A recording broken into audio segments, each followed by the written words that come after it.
আজকের কথা বলছি, আমার হুগলি জেলার হরিপাল বলে থানা, গতকালকে ঘরে ঢুকছি, দেখি নওশাদ দাঁড়িয়ে আছে, কার সাথে ফোনে কি চিল্লাচিল্লি করছে। আমি কি হয়েছে রে, মানে বড় ভাই হিসেবে খোঁজ রাখা দরকার আছে না নাই?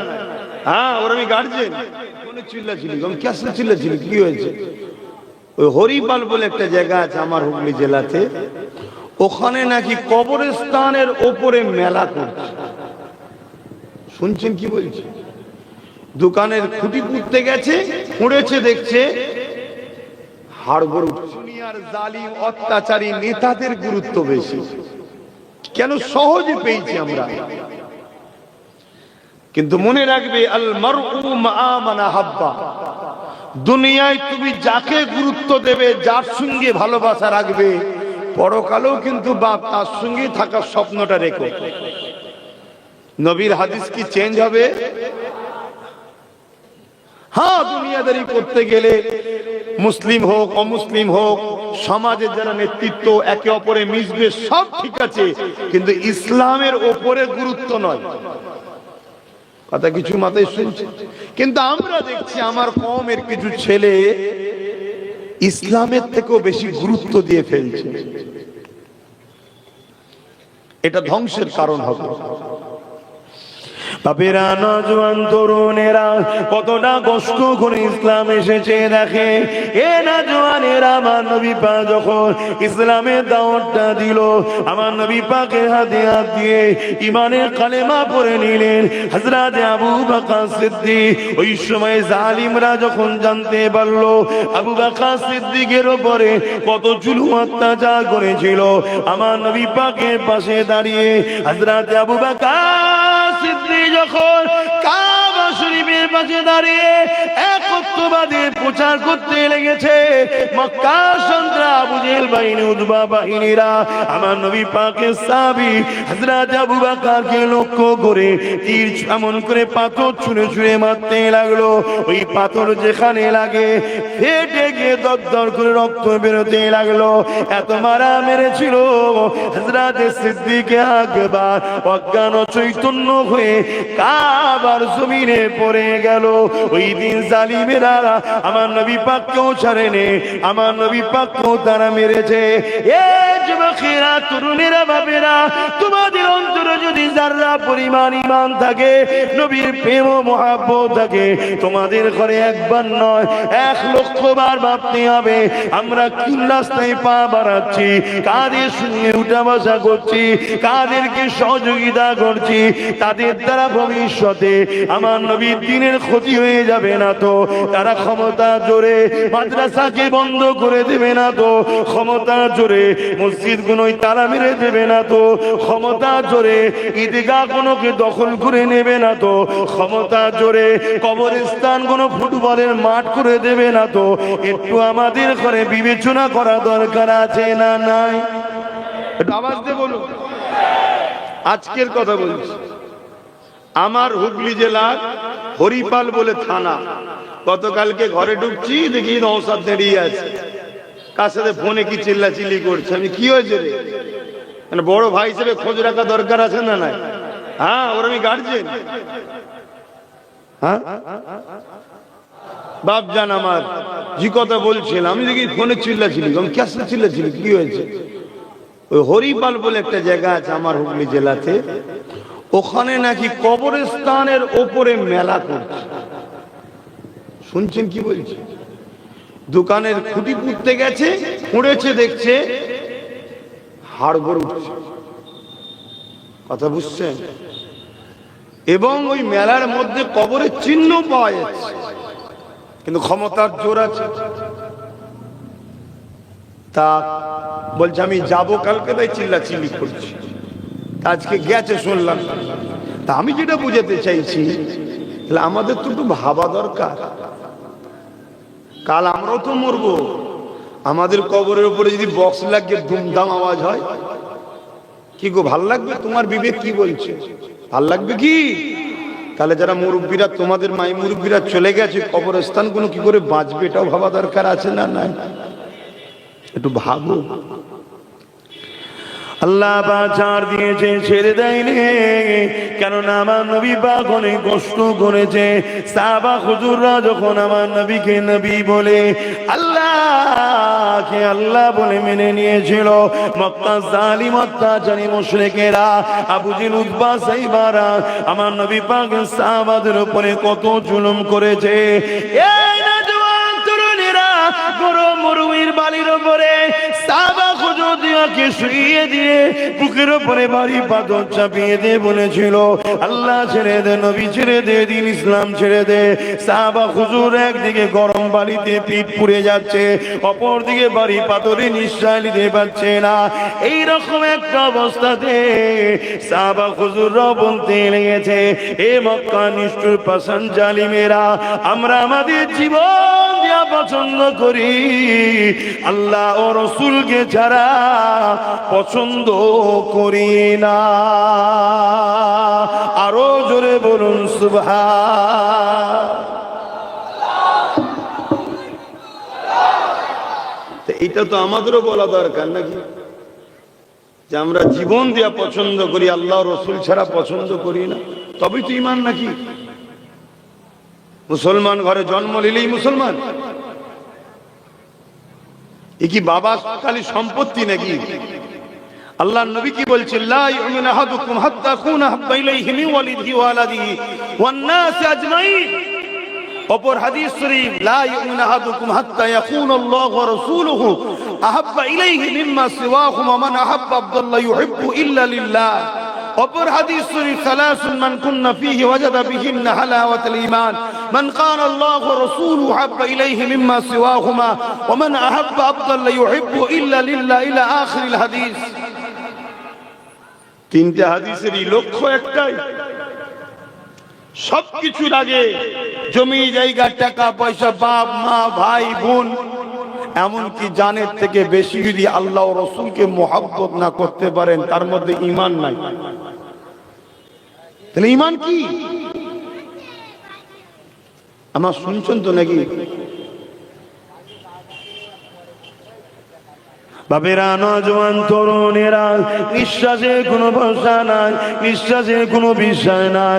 আজ আছি কাল চলে যেতে হবে, আজ আছেন কাল চলে যেতে হবে। এই নওজোয়ানেরা, দুদিনের দুনিয়ার ময়দানে পড়ে আখিরাতকে হারিয়ে ফেলবেন না। আজ আমরা সহজ ইসলাম পেয়েছি, মসজিদ মাদ্রাসা পেয়েছি, আমাদের ধর্মের উপরে অত গুরুত্ব না। কিন্তু মনে রাখবেন, ইসলাম মানে ইনসাফের না। ইসলাম যদি না থাকে ইনসাফ থাকবে না। ইসলাম ইনসানিয়াতের নাম। ইসলাম যদি না থাকে ইনসানিয়াত থাকবে না। ইসলাম আদবের নাম। ইসলাম লজ্জার নাম। ইসলাম সম্মানের নাম, ভক্তির নাম। যদি ইসলাম না থাকে গুণও থাকবে না। ইসলাম মা বাপের সম্মান দিবার না। ইসলাম যদি না থাকে মা বাপ সম্মান পাবে না। ইসলাম গরিবদেরকে খানা খাবার না। ইসলাম যদি না থাকে গরিবদের বাঁচার উপায় থাকবে না। আমার নবী পাকের প্রেমিকেরা তাই বলে দিয়ে যায়, আল্লাহ নবী সাহাবা হুজুরা ইসলামের জন্য অনেক কষ্ট করেছে গো। আমার নবী পাকের সাহাবারা আল্লাহর পক্ষে, নবীর পক্ষে দাঁড়াবার জন্য অনেক জুলুম অত্যাচার হয়েছে, সহ্য করতে হয়েছে। তারা নিজেদের জান পর্যন্ত দিয়ে দিয়েছে, ইসলামকে বুকে করে ধরে রেখেছে। হাদিসের মধ্যে পাওয়া যায়, আল্লাহ নবীর একজন সাহাবী ছিলেন হযরত খুবাইব রাদিয়াল্লাহু তাআলা, এমন করে তিনাকে খ্রিস্টানেরা বন্দী করে এবং তিনার সঙ্গে আরো কেউ সাহাবা হুজুররা ছিল। ওই খ্রিস্টানরা বন্দী করে নিয়ে যায়। ওই বন্দী করে নিয়ে যাবার পরে হযরত খুবাইব হুজুরকে বলেছিল, তিনার সাথীদেরকে বলেছিল, এ খুবাইব, আল্লাহ ছেড়ে দাও, নবী ছেড়ে দাও, আমরা তোমাকে খ্রিস্টানের রাজত্বের অনেক বড় একটা এলাকার গভর্নর বানাবো।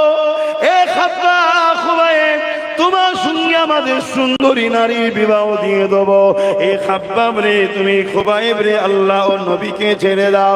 হযরত খুবাইব হুজুর বলেছিলেন, আমি সব ছাড়তে রাজি আছি, আল্লাহ ও নবীকে ছাড়তে রাজি নয়।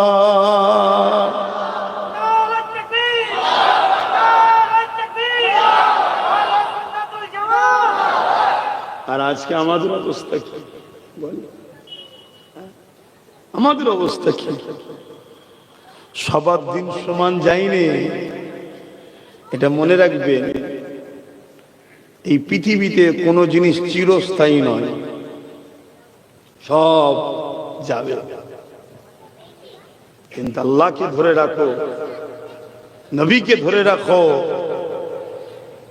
দুনিয়ায় হাজারো ষড়যন্ত্র চলছে, যেমন করে হোক উম্মতে মুহাম্মাদীকে আল্লাহ রসুল থেকে সরাবো।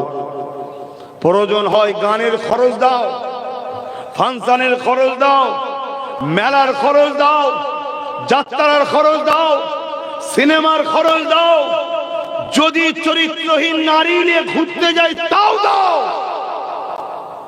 এদেরকে আল্লাহ রসুল থেকে যেমন হোক করে সরাও। কেন? কেন যতদিন রসুলের সঙ্গে জুড়ে থাকবো ততদিন এরা আমাদের গোলাম বানাতে পারবে না।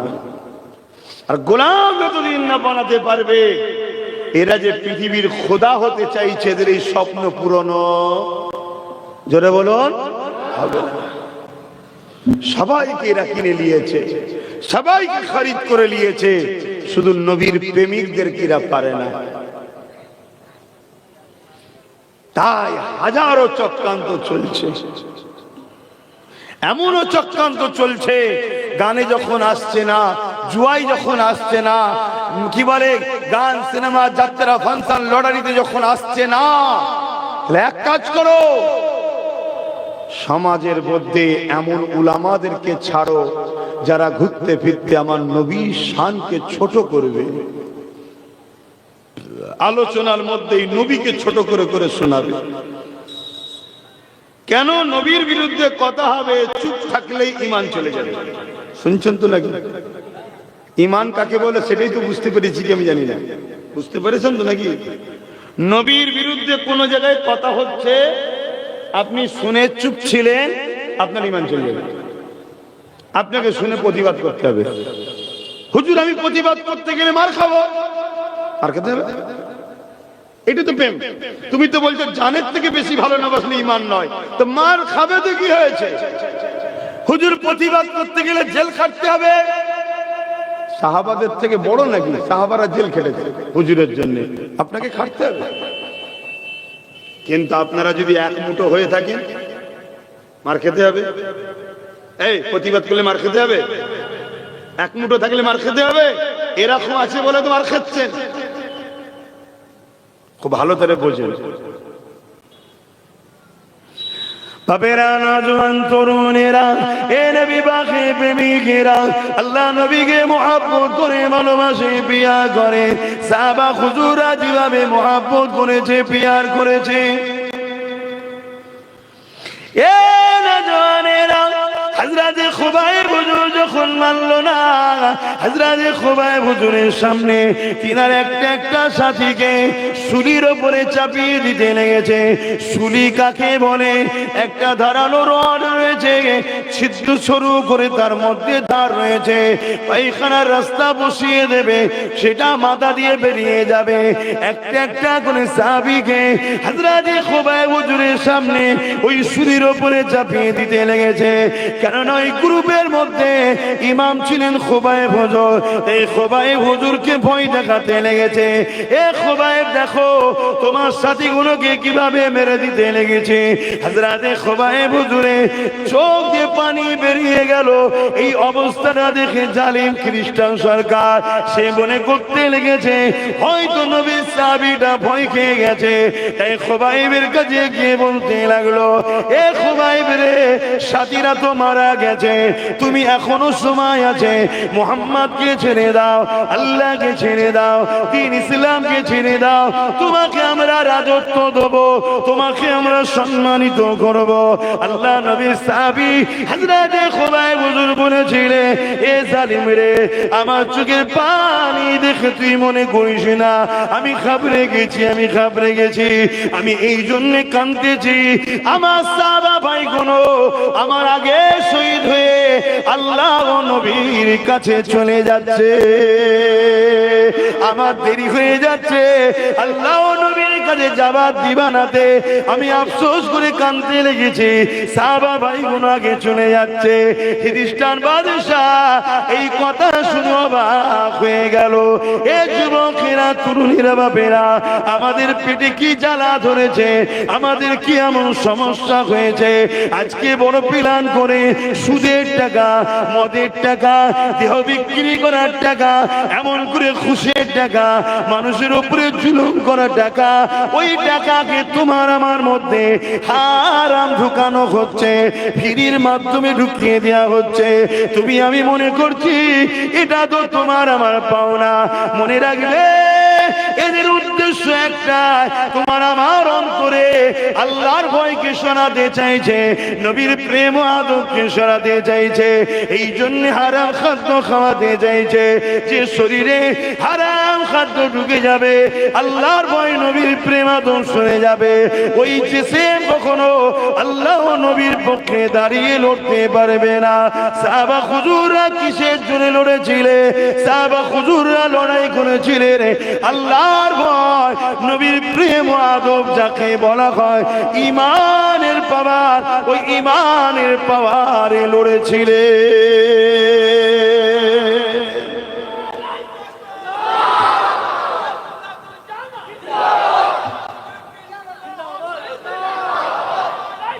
আল্লাহ আমার আব্বা জানের আমার আলোচনায় কষ্ট হচ্ছে না তো? যুবকদের অসুবিধা হচ্ছে? আমি তো প্রতি বছর আসি, এর জন্য অসুবিধা হয় নাকি? তাহলে এই আজ ছেলে কোনো সংগঠনের ছেলেরা ভালোবাসে, ভাইজান আপনাকেই যেতে হবে। আমিও তো বলি ঘুরিয়ে ফিরিয়ে নিয়ে যা, কিন্তু এরা ছাড়বে না, না আপনাকে যেতে হবে। তা আসি, আপনাদের অসুবিধা হয় না তো? দেখেন চেষ্টা করছি, কেমন একসাথে বসেছি, পরকালে যদি একসাথে জান্নাতটাই যেতে পারি কত ভালো লাগবে না? এজন্য চেষ্টা করছি। কিন্তু মনে রাখবেন, গুনাহগারের জান্নাত যাওয়া হবে, গুনাহগারের জান্নাত যাওয়া একদিন না একদিন হবে। গুনার মাফ করে শাস্তি খেটে হলেও যাওয়া হবে। কিন্তু ইসলামের ক্ষতিকারক বেঈমানদের কখনো কিন্তু জান্নাত যাওয়া, বলুন বলুন, মুনাফিকি করবেন না। অনেক রকম চক্রান্ত চলছে। আপনি জানেন ইসলামকে মিটাবার জন্য মিলিয়ন মিলিয়ন বিলিয়ন কোটি ডলার টাকা খরচ হয় ইসলামকে মিটাবার জন্য। যে পয়সা ইসলামকে মিটাবার জন্য খরচ করা হয় বছরে, ওই পয়সায় পৃথিবীর 100 কোটি গরিব ধনী হয়ে যেত। শুনছেন তো নাকি? 100 কোটি গরিব ধনী হয়ে যেত। এই পয়সা বছরে খরচ করা হয়, উদ্দেশ্য শুধু ইসলামকে মিটাও। এটা আজ থেকে নতুন নয়, কিন্তু সেই সাহাবা হুজুর তার আগের নবীদের ধারাবাহিক চলে আসছে, আজও চলছে। তাহলে আপনাদেরকে একটু বুঝতে হবে না? হবে না? কথা বলেন, একটু বুঝে পা ফেলা দরকার আছে না? না। আর ইসলামের সব থেকে বড় দুশ্মন দুই শ্রেণী, অনেক দুশ্মন আছে, এরা হলো মূল। এক হলো জালিম, অত্যাচারী, স্বৈরাচারী শাসক, আর দ্বিতীয় হলো ধর্মের নামে ভণ্ডমি যারা করে। শুনছেন তো? এই দুই হলো ইসলামের সব থেকে বড় দুশ্মন। কেন? ইসলাম আসাতে এই ভণ্ড ধর্মগুলো সব ভণ্ডমি কেটে গেছে, এদের থেকে মানুষ সরে যাচ্ছে। শুনছেন না? শোনেন না? দ্বিতীয় হলো ইসলাম আসাতে রোম বলুন, পারস্য বলুন, কিসরা বলুন, তাম পৃথিবীর অত্যাচারী জালিম শাসকদের জুলুম খতম হয়েছিল। এদের আবার ভয় হয় ইসলামে আর একজন আসবেন মাসিহ, ইসলামে আর একজন আসবে ইমাম, হযরত ইমাম মেহেদী আলাইহিস সালাম। এই পৃথিবী থেকে সমস্ত রকম অন্যায়, অত্যাচার, খারাপিকে মিটিয়ে পুরো পৃথিবীতে শান্তি প্রতিষ্ঠিত করবে। জোরে বলুন সুবহানাল্লাহ। তা এরা যেমন করে হোক চেষ্টা করছে ইসলামের ঘরের ছেলেগুলোকে যে কোনো ভাবে ইসলাম, আল্লাহ ও রাসূলের থেকে সরানো। আমরা 1 লাখ 2 লাখ পেলে ভাবি আমাদের দরদি নাকি? আমাদেরকে ভাবা দরকার যে আমাদের দরদি না আমাদেরকে গোলাম বানাচ্ছে খরিদ করে। তবে একটা কথা মনে রাখবেন, যদি আমি ইসলাম থেকে শুরু চলে যাই, এতে আমার আল্লাহ ও নবী পাকের কোনো অসুবিধে না।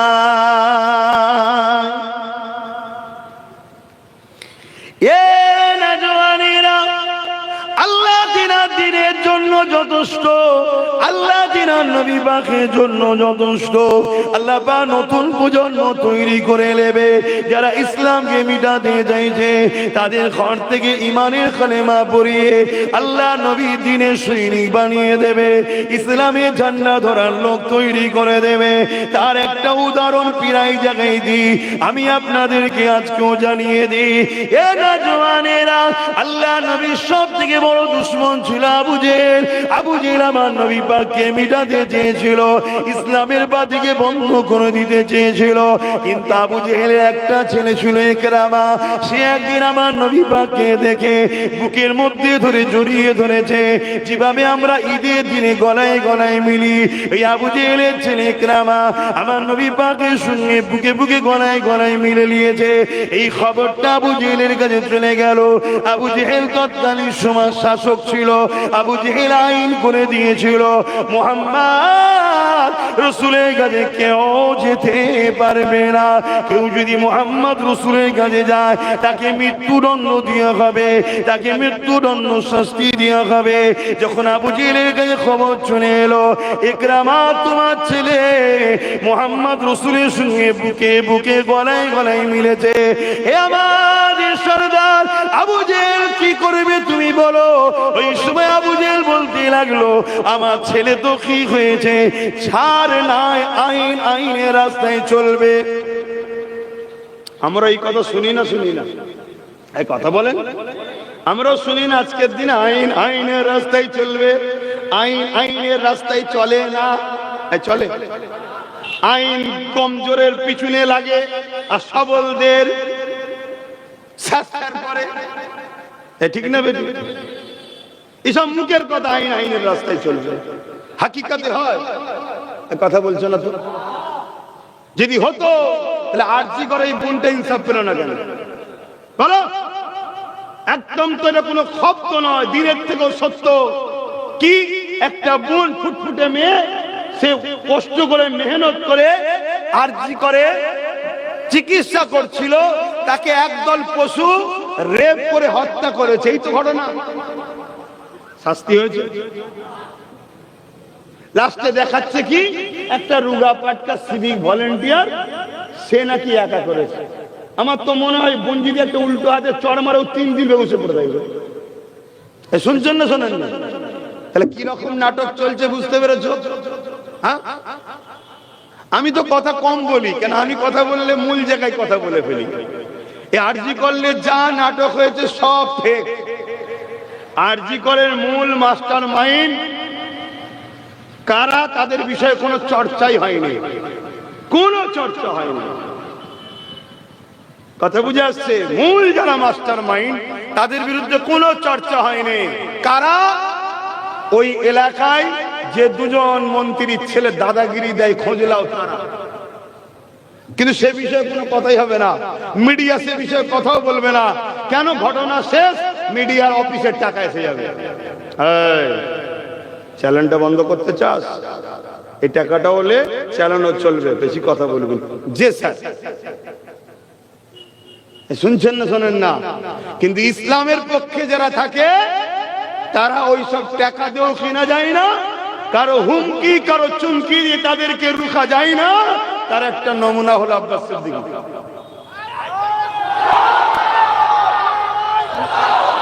এইরকম দ্বারা লক্ষ লক্ষ যদি যুবক আগামী দিন তৈরি হয়, তাহলে জালিমদের খবর খারাপ হবে না? হবে না? জালিমরা চাইবে, কথা বলে। আর জালিমদের হাতে টাকার কম আছে? আমার ভারতবর্ষে পার বছরে যা ইনকাম, ভারতের 140 কোটি লোক আছে, মাথা পিছু নগদ 40 লাখ টাকা করে দেওয়া যাবে। কত টাকা বুঝতে পারছেন? টাকা করে যাচ্ছে কোথায়? এই শুনছেন না শুনছেন? আর অথচ আমার ভারতবর্ষে আজকে 80 কোটি লোক ডেলি একবেলা খেতে পায়, তো আর একবেলা খেতে পায় না। কত কোটি?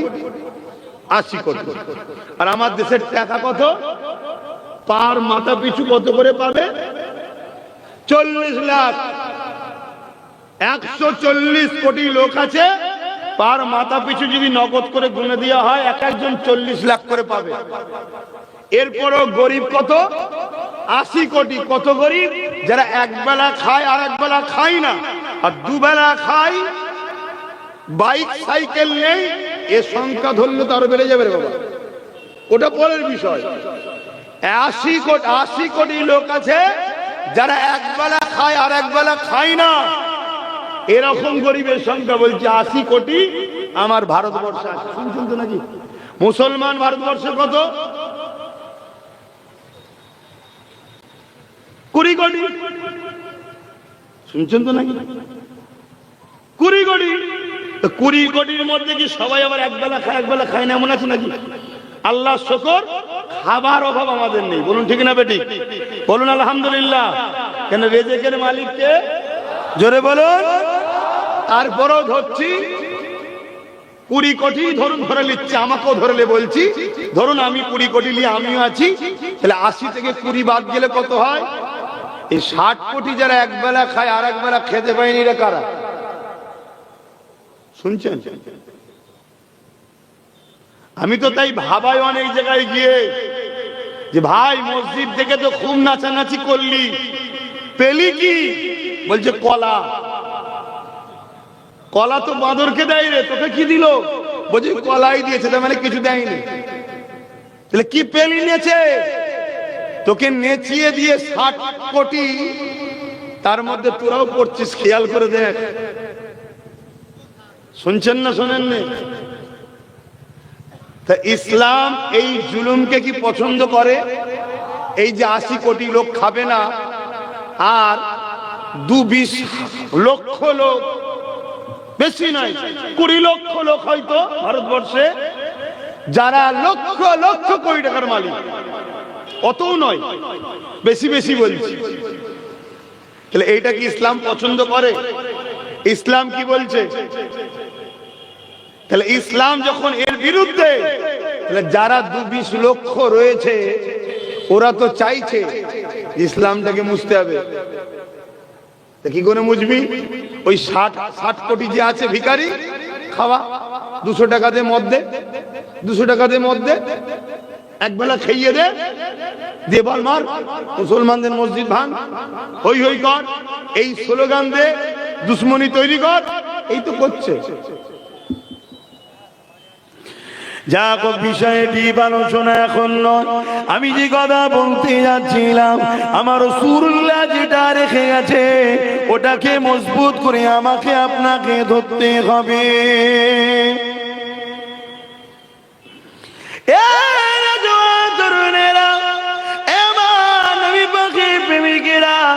আজ আমরা সহজে মসজিদ মাদ্রাসা পেয়েছি, দ্বীন ইসলাম পেয়েছি, এজন্য আমাদের গুরুত্ব নাই।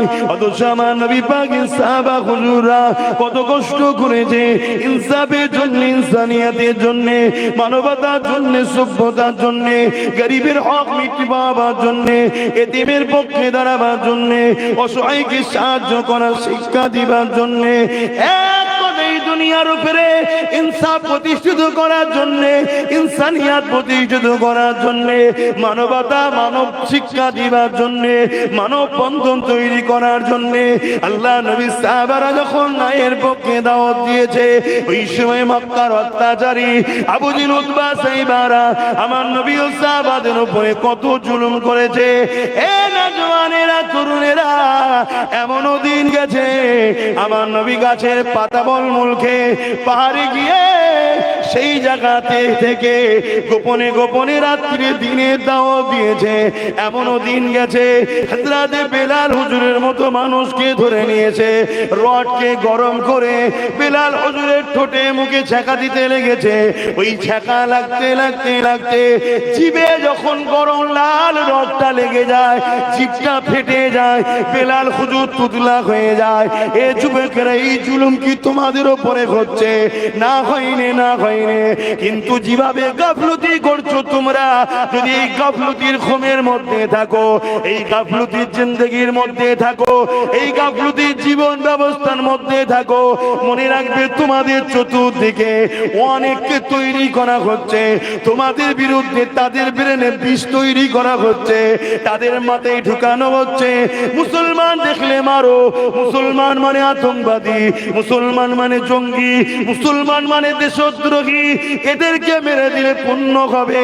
যেমন সাপ দেখলে তুমি আমি বিষধর বলে মারি, ওই রকম তোমাদের পিছনে কোটি কোটি টাকা খরচ করে ক্ষমতাশালী শাসকেরা তাদের আড়ালেতে, তাদের আন্ডারেতে, তাদের ছায়াতলেতে এই জঙ্গি সন্ত্রাস তৈরি করা হচ্ছে, যারা আগামী দিন তোমাদের বেটিদের উপরে, তোমাদের বোনেদের উপরে, তোমাদের বাচ্চাদের উপরে তারা হিংস্র পশুর ন্যায় ঝাঁপিয়ে পড়বে। যে ঝাঁপানোতে তোমাদের বেটিগুলোর ইজ্জত চলে যাবে, তোমাদের বাচ্চাগুলো হত্যা হয়ে যাবে। যেমন আজকে প্যালেস্টাইনের বুকে হচ্ছে, 45,000 বাচ্চাকে কাফন পরতে হয়েছে। তাই বলবো, একটু ভেবে চিনতে পা ফেলো, আগামী দিনটা বড় ভয়ানক আসছে। রাসূলুল্লাহ যে নয় তার সঙ্গে তুমি থেকো না, যে আল্লাহর নয় তার সঙ্গে তুমি থেকো না। তার বিরোধী যদি করতে না চাও, না করে গিয়ে যাও, কিন্তু তাকে সহযোগিতা তুমি করো না। কেননা মনে রাখবে, আল্লাহ বা কোরআনে জানিয়ে দিয়েছে, এ দুনিয়ার মানুষেরা তোমাদের প্রকাশ্য দস্যু হলো এই শয়তান। এই শয়তান প্রকাশ্য তোমাদের শত্রু। এই শয়তান যাদের ইশারাতে চলে, শয়তান যাদেরকে কন্ট্রোল করে, তাদের সঙ্গে তোমরা যদি বন্ধু করো, আমার আল্লাহ তাদের হাতে তোমাদেরকে মিটিয়ে দেবে। এটা কোরআনের ঘোষণা তোমাদেরকে জানালা। এখনো সময় আছে, আল্লাহর দিকে ফিরে আসো, নবী পাকের দিকে ফিরে আসো। হয়তো চলার রাস্তাটা একটু কঠিন হবে, কিন্তু মনে রাখবে, ইতিহাস বলছে আমার নবীর পক্ষে যুগে যুগে যারা ছিল, আমার আল্লাহ তাদেরকে বিজয় দিয়েছে। এ যুবকেরা, তার একটা ছোট্ট নমুনা বলে যাচ্ছি। সুলতানে পীর গরিবে নওয়াজ খাজা মঈনুদ্দিন আজমিরি এই হিন্দুস্তানের জমিনে যখন আসে, হুজুরের বিরুদ্ধে অনেক ষড়যন্ত্র হয়েছিল। হুজুরকে ঢুকতে দেওয়া হবে না, হুজুরকে আসতে দেওয়া হবে না, হুজুরকে রুখে দেওয়া হবে। কিন্তু আমার আল্লাহ রসুল যার সাথে আছে, পৃথিবীর কোন শক্তি তাকে মিটাতে পারে না। আমার গরিবে নওয়াজ তিনি হিন্দুস্তানের জমিনে শুধু এসেছে তা নয়, হিন্দুস্তানের আজকের তারিখেও বেতাজ বাদশাহ হয়ে আছে। আরো জোরে বলুন সুবহান।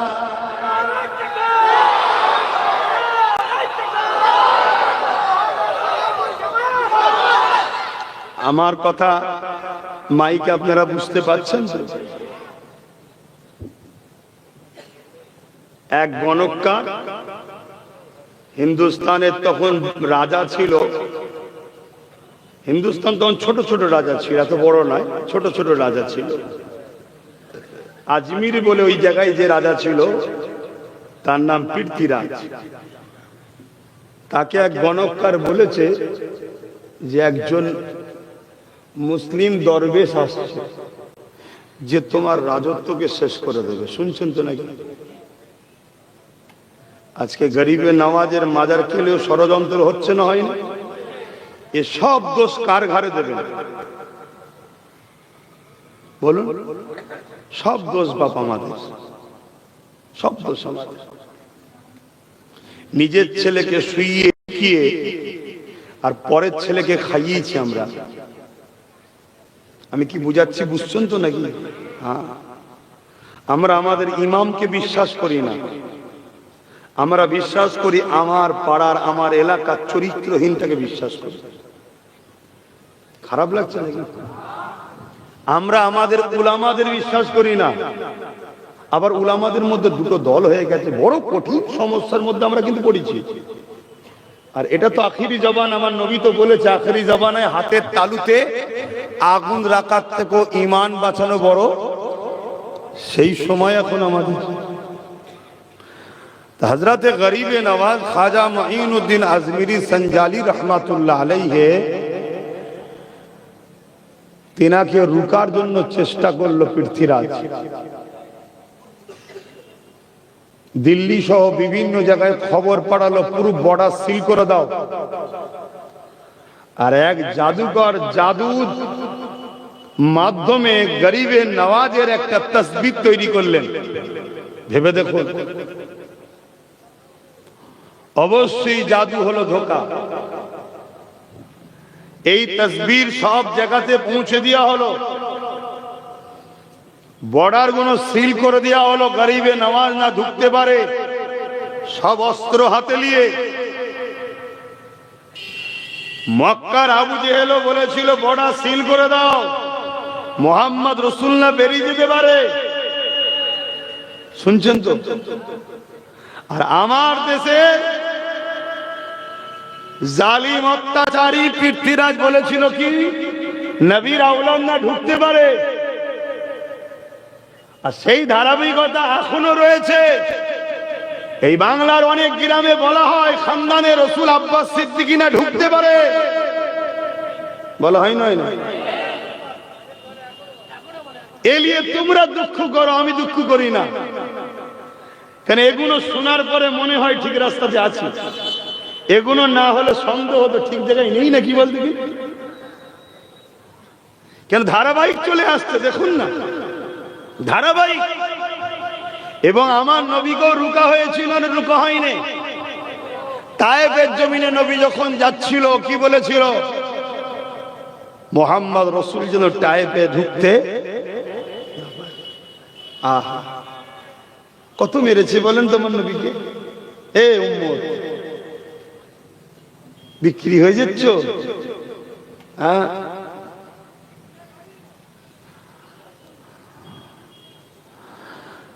গরিবে নওয়াজ আসছে। আর গরিবে নওয়াজ কোথায় আছে এই তদন্ত লাগাবার জন্য একজন লোককে জাদুকর কি বলে পৃথ্বীরাজ চৌহান পাঠিয়েছিল, যার নাম হচ্ছে রামপাল। কথা বুঝে আসছে? তাকে পাঠিয়েছিল, যাও তো কোথায় আছে বর্তমান দেখো। গরিবে নওয়াজ কে ফলো করে কোথায় আছে খোঁজলে গরিবে নওয়াজ হুজুর তখন আজকের দিনে যেটা লাহোর বলে ওই জায়গায় তখন ছিলেন, যে হাজির হয়েছে। মুখ ভর্তি দাড়ি, বড় জামা, মাথায় পাগড়ি, মুসলমান, কিন্তু নাম কি? গরিবে নওয়াজের কাছে গেলেন, হুজুর আমি আপনার কাছে বায়াত হব। বায়াত হলো, আরো লোক বসে আছে গরিবে নওয়াজের সঙ্গে বসে। গরিবে নওয়াজ জিকির করে, আল্লাহ আল্লাহ করে, ও জিকির করে। কিন্তু আস্তিনের মধ্যে কি আছে? ছুরি। সুযোগ খুঁজছে, বড় পুরস্কার দেবে, ছুরিলে ঘুরছে। এজন্য আমরা ওসব পড়া করি না। কেন? বাঁচাবার মালিক যিনি কে? এই আওয়াজটা ঠিক হলো না তো? পিছনের ভাইগুলো কি বলছেন? বাঁচাবার মালিক কে? একবার শাহাদত আগুন তুলে বলুন আল্লাহ। আরো জোরে বলুন আল্লাহ। আরো একবার বলুন আল্লাহু আকবার। বাঁচাবার মালিক, আর তিনি সব থেকে বড়। এখানে এই কথাটা মনে রাখেন। একটু গরিবে নওয়াজের কথা বলবো আজকে, অসুবিধা আছে? এই জায়গা থেকে অন্য সাইডে যাচ্ছে। একটা জালিম ছিল, জালিমটার নাম আপনারা সবাই শুনেছেন, চিঙ্গিজ খান। শুনেছেন তো নাকি? অ্যাকচুয়ালি খান নয়, হান, হয় আকার দন্তন্য হান, চিঙ্গিজ হান, খান নয়। এই চিঙ্গিজ হান ও পৃথিবীর বিখ্যাত একটা আতঙ্কের নাম। তার মোকাবেলায় পৃথিবীর কোনো শক্তি কিন্তু দাঁড়াতে পারেনি। যে এলাকায় ঢুকতো পুরো এলাকাকে তাবাহ করে দিত। যুবকরা শোনো, বড় আরামে হাওয়া খাওয়াচ্ছ গায়ে, আল্লাহ ছেড়েছে, ছাড় দেয়নি। আল্লাহ দিয়া হাত নিয়ে কাদের হয়ে লড়াই করো, আল্লাহ দিয়া পা দিয়ে কাদের পিছনে ঘোরো, আল্লাহ দিয়া জবান দিয়ে কাদের হয়ে কথা বলো, আল্লাহ দিয়া জিন্দেগি কাদের পিছনে খরচ করছো, আল্লাহ দিয়া চোখ দিয়ে কি দেখছো, আল্লাহ দিয়া যৌবনের তাকত কাদের পিছনে খরচ করছো। আল্লাহ ছাড় দিয়েছে, ছেড়ে দেয় না। আমেরিকাকেও আল্লাহ ছাড় দিয়েছিল, পৃথিবী জুড়ে অত্যাচার করেছে, দুনিয়ার বেগুনা বাচ্চাগুলোকে মেরেছে, প্যালেস্টাইনের উপর অত্যাচার করেছে। আমেরিকা ইসরায়েলকে সহযোগিতা করে বোম দিয়ে, অস্ত্র দিয়ে, প্লেন দিয়ে নিরীহ প্যালেস্টাইনবাসীর উপরে রক্তের বন্যা ছড়িয়েছে। খোদা ছাড় দিয়েছিল, ছেড়ে দেয় না। গত 9 দিন হয়ে গেল, আমার আল্লাহ আমেরিকাকে ছোট্ট একটা ধরেছে, ছোট্ট, বড় নয়। দুনিয়া ভাবতে পারে এত বিশাল দাবানল কখনো দেখিনি, কিন্তু একজন ইমানদার বলছে এটা একটা ছোট্ট ব্যাপার আমার আল্লাহর কাছে।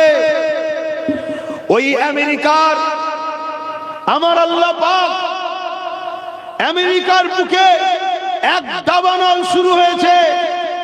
লস অ্যাঞ্জেলস বলে একটা শহর আছে, যেখানে সব ভিআইপিরা থাকে, কোটিপতিরা থাকে, তাদের কোটিপতি, শিল্পপতি, গায়ক গায়িকা সব থাকে। আমার আল্লাহ সেই শহরকে তাবাহ করে দিচ্ছে আগুন দিয়ে। হাজারো চেষ্টা করছে পানি দিয়ে বন্ধ করার, 100 স্পিডে হাওয়া চলছে আর আগুন চলছে, হাওয়া চলছে, আগুন চলছে। পানি শেষ হয়ে গেছে, আগুন এখনো বন্ধ হয়নি। তারা চেয়েছিল ইসলামকে মুছে দেবে, আমেরিকাতে আজানকে ঘৃণা করা হতো। আজকে তারা আগুন বাঁচাবার জন্য, আগুন থেকে বাঁচার জন্য মসজিদের ইমামদের নিয়ে যে বলছে আজান দে বাবা, বাঁচা বাবা, বাঁচা বাবা। এখন সেখানে সরকারি ভাবে আজান দিওয়াচ্ছে। জোরে বলুন সুবহানাল্লাহ, আরো জোরে বলুন সুবহানাল্লাহ। আল্লাহ, আমার দেশেও মাঝে মাঝে শুনি কিছু মানবরূপী কুকুররা মাঝে মাঝে বলে আজানে নাকি অসুবিধে হয়। আজানে যদি অসুবিধে হয় তাহলে আমেরিকা আগুন বন্ধ করার জন্য বুঝে নিয়েছে আমাদের সব ক্ষমতা শেষ, আজানই দরকার। আর আমেরিকা শিখলো কার থেকে? এটা শুনবেন না। আজ থেকে বছর 3-4 আগে ব্রাজিল বলে একটা দেশ আছে, ওই দেশের অ্যামাজন জঙ্গলে আগুন ধরেছিল। যে আগুনেতে অ্যামাজন জঙ্গল বিরাট ভয়ানক একটা দাবানল দেখা দিল। আশপাশের পড়োশি দেশ এবং ব্রাজিল সহ সবাই পানি দিচ্ছে, হেলিকপ্টার করে, ফ্লাইট করে পানি দিচ্ছে। জঙ্গলের আগুন বন্ধ তো দূরের কথা, পানি যেন পেট্রোলের মতো কাজ হচ্ছে, আগুন আরো বেড়ে যাচ্ছে। তখন ব্রাজিলের সরকার যারা মসজিদ ব্যান করেছিল, আজানকে ব্যান করেছিল, তারা গিয়ে মসজিদ যে কটা খোলা ছিল ওই মসজিদের ইমামদের কাছে গিয়ে করজোরে হাত জোর করে বলছে সব চেষ্টা ফেল, তোমরা একটু দেখো। মসজিদের ইমামরা গেলেন, 2 রাকাত নফল নামাজ পড়লেন। নামাজ পড়ার পরে আল্লাহ শাহী দরবারে হাত তুলে দোয়া করতে লাগলেন, আজান দিতে লাগলেন।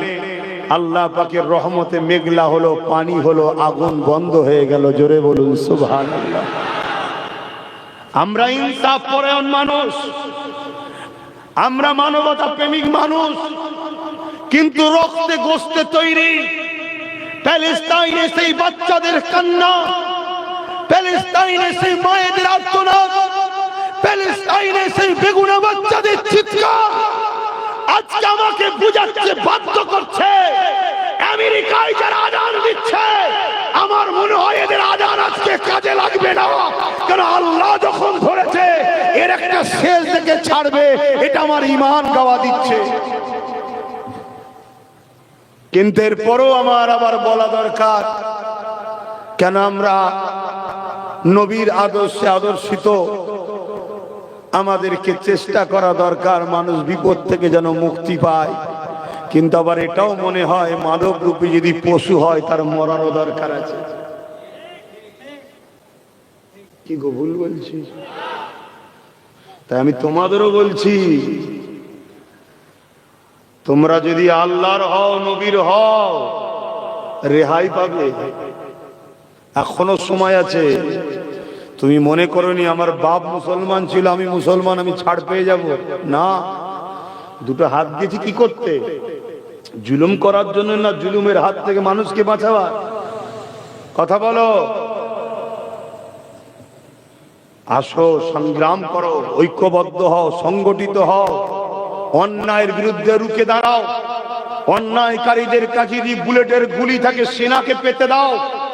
মারো গুলি, 500 মারো, 5000 মারো, 5 লাখ মারো। যত মারবে তত সংখ্যা বাড়বে। একদিন তোমাকে মিটবে। তোমাকে মিটিয়ে দিয়ে এই সমাজে শান্তি প্রতিষ্ঠিত আমরা করব, এই অঙ্গীকারবদ্ধ আমাদের হতে হবে। ঠিক না বেটি? তবেই তো মুসলমান। এই সমাজের এতিম যেন না কাঁদে, এই সমাজের বিধবার উপরে জুলুম যেন না হয়, এই সমাজের ক্ষুধার্ত মানুষ যেন খানা পায়, এই সমাজের হিন্দু হোক, আদিবাসী হোক, সাঁওতাল হোক, মানুষ মানুষের মিলেমিশে থাকবে। কোন মানুষের উপরে অত্যাচার যেন না হয়, এই নিরাপত্তার ব্যবস্থা করার নাম তো ইসলাম। শুধু মসজিদে গিয়ে নামাজ পড়ার নাম ইসলাম? মানুষের নিরাপত্তা তৈরি করার নাম ইসলাম না? ইসলাম না। আসো যুবকরা, ভাবো, তুমি আজকে বিক্রি হয়ে যাবে, খরিদ হয়ে যাবে। তুমি ভাবছো আমার তো ভালোই চলছে, তোমার আখিরাত নাই। আর তোমার পরের জেনারেশন, তোমার ছেলেটার ভবিষ্যৎ কি হবে তুমি একবার ভেবে দেখেছো? হ্যাঁ, তোমার ছেলেটার কি হবে ভাবছো? কত কষ্ট করেছে আমার নবী, সাহাবা, হুজুররা।